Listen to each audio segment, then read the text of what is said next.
With the bull run vastly approaching, guys, I'm committed to ensuring that we are in a great position with our cryptocurrency investments. I want to basically shed some light on 3 coins that have already been to the moon and back. I am super confident that these 3 projects, guys, will make a significant comeback in this next bull run. I'm going to go into detail why I believe that is possible, and I'm going to leave it up to you to basically determine if you agree or disagree, guys. So without further ado, let's get into this video.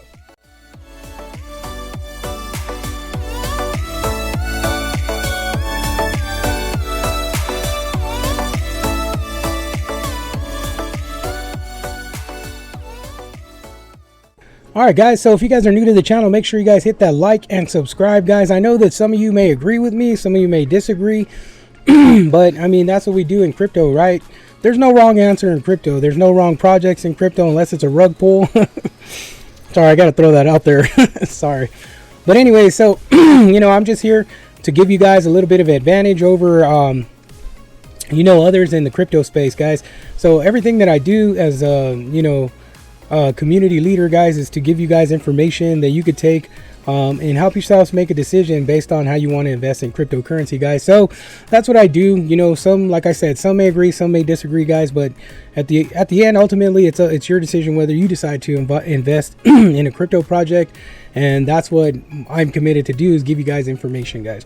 So if you're new to the channel, make sure you hit that like button. If you're not new to the channel, make sure you hit that like button.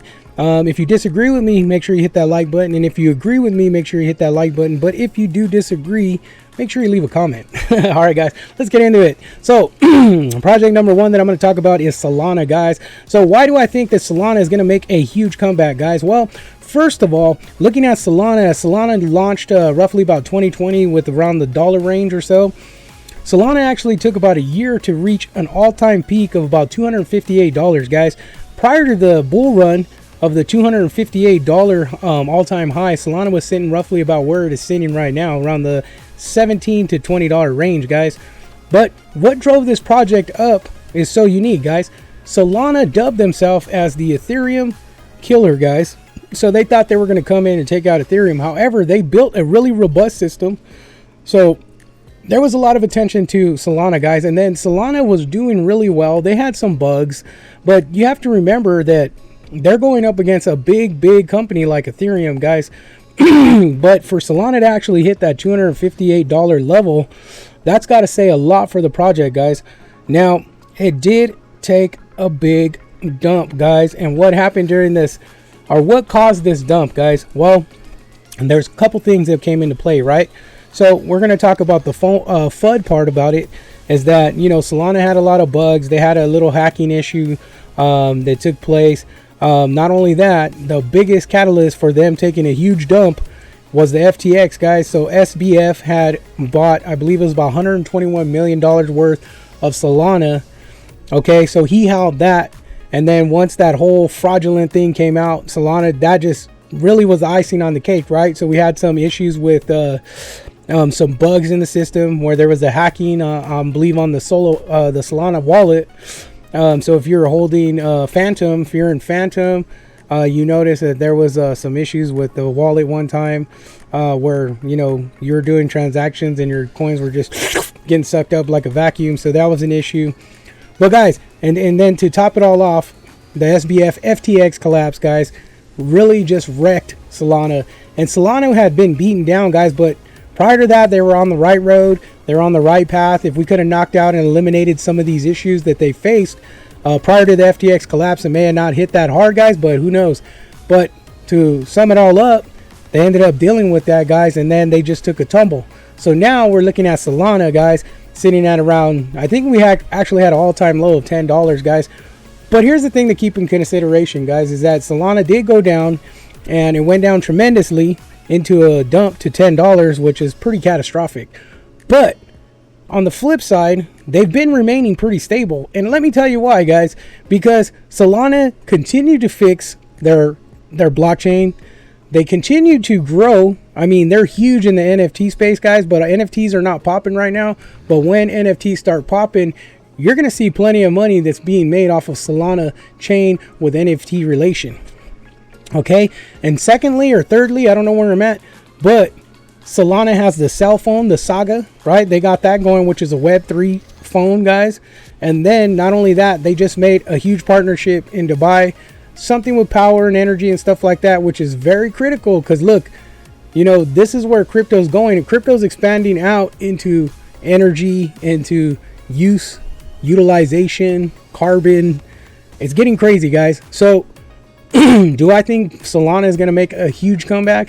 Absolutely, because they got beat down, they got slammed to the floor, and guess what? They're going to bounce back, guys, because they've already took their lashes, their whips, and beat, and they're still trucking strong, guys. So I do believe that Solana is going to make a comeback, and I'm calling at least at minimum back to the all-time high, if not higher. I do think that $500 Solana is not out of the books for Solana as a comeback, guys. So that's my take on Solana. Okay, let's get into the next one, guys. All right, let's talk about coin number 2 making an ultimate comeback, guys, and that is Jasmy coin. And why am I talking about Jasmy coin making a comeback? Okay, well, Jasmy coin initially launched in the Asian market. So they went on a single exchange in the Asian market. What caused them to collapse? Well, number one, they were solely into the Asian market, right? Then there was a little hacking into their system, right? Then Japan regulation came in, and Jasmy didn't meet the guidelines. So what happens is, at first they had all this attention, great project, everybody knows that this is what is valuable. They start dumping money into it, right? Then China goes on a no crypto, Japan goes on a no crypto. Then they formed regulation because they knew what time it was with crypto. Then they reinstated Jasmy, but throughout this whole process, Jasmy was already getting dumped on left and right because, number one, it was only in an Asian market. I think it was MEXC it was on. Then they're trying to recuperate and do all they can just to stabilize and make some money off of what they've already lost, right? But then crypto regulation comes in Japan, right? So this took a long time, and throughout that time, Jasmy went from about $4 down to about where it's at, guys, about dollar area, then dropped down to the 30-cent level. So you know what's super critical about Jasmy is that the 32-cent level is very adamant to me, because I feel that that 32-cent level is where Jasmy is going to retest. So yes, Jasmy took a tumble, right? It plateaued, it found the bottom, right? And that's where we're at now. And why it's going to come back catastrophically, guys, is because these key points is that, number one, it's regulated in Japan. Now, Jasmy is the only Japanese cryptocurrency in the US exchanges. Okay. Number 3, they got Sony developers behind it. Okay. Number 4 is that they've already started to build their process on their Web3 computers with their secure PC program. They got a Avita partnership where Vita's joined with them to start making these computers and start hitting that Asian market in India. Okay. They're picking up new exchanges. The newest one they just got onto was Deepcoin, right? They're in Coinbase, Binance, you know, these US exchanges that are popular. Okay, so now the Japanese cryptocurrency is sitting in the United States now, Jasmy coin. There are tons of plans to upgrade their system and work a lot better and to perform a lot better. So this coin is going to make a comeback, a huge comeback. And I think one of the first levels that we're going to test during this huge comeback is going to be that 32-cent level, guys. And I'm not saying that that's where we're going to cap out at, but I'm saying that was a strong support level for Jasmy coin prior to all this bear market hitting. So they were holding very strong at those levels. But just like every single other cryptocurrency that felt the impact in this bear market has dropped significantly, guys. So it's not the fact that Jasmy just came out and just rug pulled out and flopped.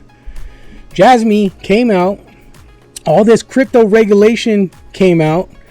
They didn't meet the requirements. They struggled to fight to get there. So all this other stuff that they're dealing with took away from their project just to keep their project afloat, guys. So they missed out on building their project versus having to get all their stuff together, get all their ducks in a row, be able to be regulated in Japan, because there are huge consequences for non-regulatory companies in Japan. So if they didn't meet their requirements to be a cryptocurrency in Japan, they would have been in trouble. So they fought to fix that. Now that all that dust is settled, they're trying to fix their project. They're trying to build, and they've done a tremendous job. I mean, they've picked up major partnerships. They've put their roadmap into play. They aligned where they need to be, guys.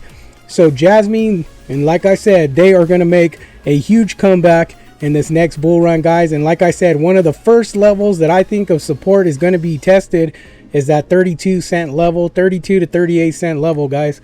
And that's Jasmy coin. So let's talk about the last and the third coin. All right, guys, let's talk about internet computer, guys. So what caused the crash of internet computer, guys? In my perspective, it was bad management all the time. Okay, so I believe that what basically caused the crash of ICP, being that ICP was going to be one of the biggest projects alongside Ethereum, right? So there was a lot of positive information coming out on ICP.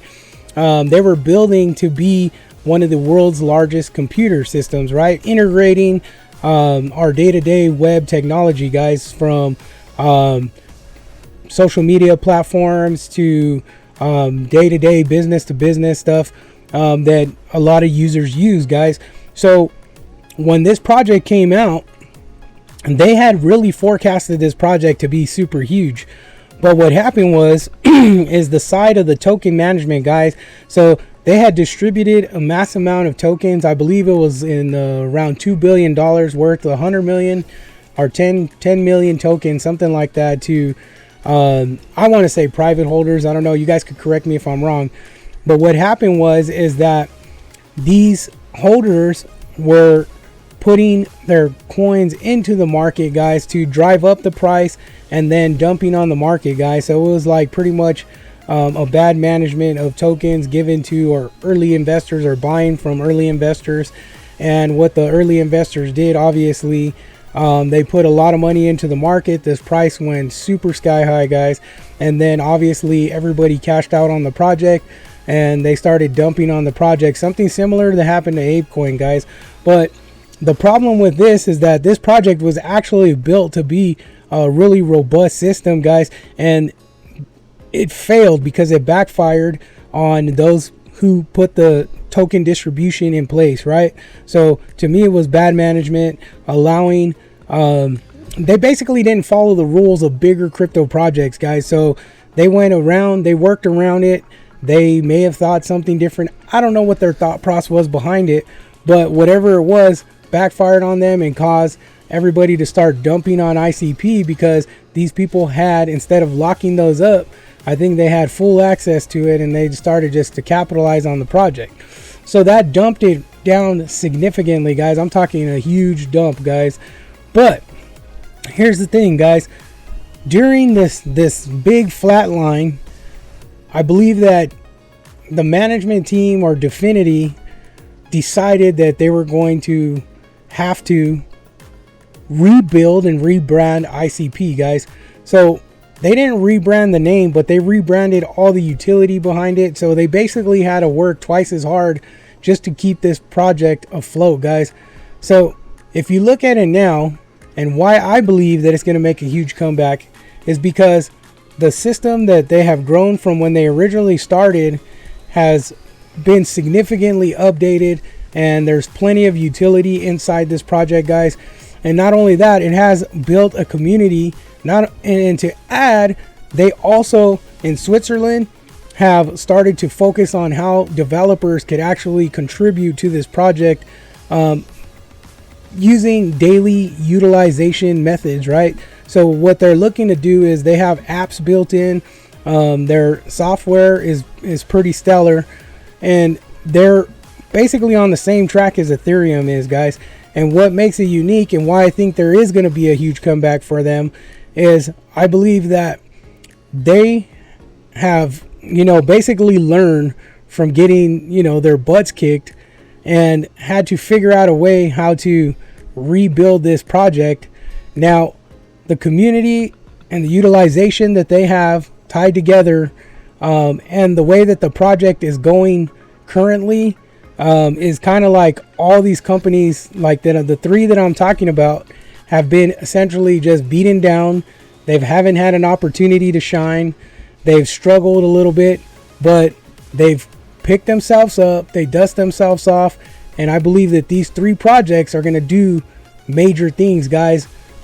Especially with Internet Computer, there is tons and tons of room to grow in this project. In ICP, there is a significant gap that can be filled. And it's all going to take implementing new Web3 technologies. I mean, they're already going with the Web3. But aside from that, this project has a lot of massive scalability because of the way that they've set their world computer system, guys. And that's what's super keen in on this, is that if you look at Solana, you know, they were dubbed the Ethereum killer, but the thing is that they hadn't built a robust world computer system like ICP has. Now, for Solana to be able to bounce back, and I believe that's genuinely going to happen, ICP is definitely going to pick up some room because, number one, they've built the system, they've continued to grow, they've continued moving, they marched on. Not only that, I think we're about all through the coins that have been allocated or mismanaged, and that's going to allow us now to finally start working how it should have worked from the beginning when they initially launched their project. Now the management side of their tokenomics has gotten better, and I believe that they are working towards to find ways to deflate some of their total supply or max supplies, and it's going to be a continuous growth from ICP. So ICP will make a significant bounce back, and not only that, it's going to be a long-term project, guys. So this will be something to get involved in now for a big comeback, and not only that, in the future to grow as possibly as high as Ethereum. Now, so the significance between these three projects too is that they all had huge all-time highs, guys. And from where they're at to where they've been, guys, is a nice. There's a lot of room to grow. The market caps have gone down, even with Solana dropping in the billions. You know, there's still a lot of room for them to grow. Jasmy coin, tons and tons of room to put billions into that market cap, and the same thing with ICP. So I believe that these three projects will do major things, guys. If you guys have any extra information that you guys want to drop in, hit me in the comments, guys. I try to make this one quick. I didn't want to go too long with the video, but I do believe these are going to be some major projects, guys. Make sure you guys like and subscribe. I appreciate you taking your time to just sit through this video, guys. Thank you, appreciate you. Make sure you guys drop your comments. Let me know what you guys think about these projects, and if you think they're going to do major things in 2024, guys. This bull run is around the corner. Let's get ready to make some money. The end game is, the destination is making money in crypto, changing our lives for the better. Take care, be blessed.